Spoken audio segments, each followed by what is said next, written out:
नमस्कार. आज आपण बनवणार आहोत मेथी वाटाण्याची भाजी. तर त्यासाठी मी एक मेथीची जुडी निवडून मिठाच्या पाण्यामध्ये स्वच्छ धुवून घेतलेली आहे. आणि आता हिवाळ्यामुळे हिरवा वाटाणा बाजारामध्ये भरपूर प्रमाणात येतो, तर हा वाटाणा मी सोलून धुवून घेतलेला आहे. आता आपण मेथी वाटाण्याची भाजी बनवू किंवा वाटाणा मेथीची भाजी बनवू. गॅसवर मी कढई ठेवलेली आहे. गॅसही चालू केलेला आहे. कढई गरम होईपर्यंत आपल्याला गॅसची फ्लेम फुलच ठेवायची. कढई गरम झालेली आहे. पळीच्या मापाने आपण अर्धी पळी तेल त्याच्यामध्ये टाकणार आहोत. तेल गरम झालं की आपण त्याच्यामध्ये लसूण, बारीक चिरलेला लसूण टाकणार आहोत. त्या 5-6 हिरव्या मिरच्या मी बारीक चिरून घेतलेल्या आहेत, त्या मी त्याच्यामध्ये टाकणार आहे. आता आपण हे व्यवस्थित हलवून घ्यायचंय. त्याच्यामध्ये आपण आपल्या चवीनुसार मीठ मिसळणार आहोत. हे व्यवस्थित खरपूस रंगाला परतून घ्यायचंय. आता आपण ह्याच्यामध्ये हे वाटाणे मिसळणार आहोत.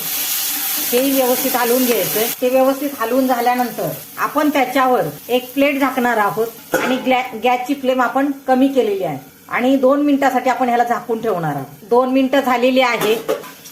पुन्हा परत त्याला एकदा व्यवस्थित हलवून घ्यायचं. आता आपण ह्याच्यामध्ये ही मेथीची भाजी मिसळणार आहोत. ही मेथीची भाजी ह्याच्यामध्ये मिसळायची. आता ही भाजी आपण व्यवस्थित हलवून घ्यायची. कढईवर जरी मेथीची भाजी असली तरी मेथीची भाजी शिजली की ती खूपच कमी होते. गॅसची फ्लेम आपली लोच आहे. कुठल्याही हिरव्या पालेभाज्या या न झाकताच आपल्याला शिजून घ्यायच्या असतात. त्याच्यामुळे आता आपण 5 मिनिटं तिला अशीच लो फ्लेमवर शिजू देऊ. पहा, तिला भरपूर पाणी सुटलेलं आहे. हे जे पाणी आहे दिसलं तुम्हाला मेथीच्या भाजीचं, ह्यावरच पूर्ण भाजी शिजणार आहे.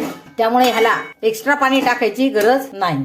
आता आपण 5 मिनिटं होण्याची वाट पाहू. ह्या भाजीला थोडं थोडं मधून मधून हलवत राहायचं. 5 मिनिटं झालेली आहेत. तुम्ही पाहू शकता या भाजीमधलं पूर्ण पाणी आटलेलं आहे. वाटाणा मेथीची भाजी तयार झालेली आहे. आता आपण गॅस बंद करणार आहोत.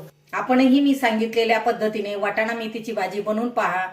आणि माझ्या चॅनलवर जर आपण नवीन असाल तर माझ्या चॅनलला लाईक, शेअर आणि सबस्क्राईब करायला विसरू नका. धन्यवाद. मग नक्की एकदा तर बनवून पहा वाटाणा मेथीची भाजी. तुम्हा सर्वांना नक्की आवडेल.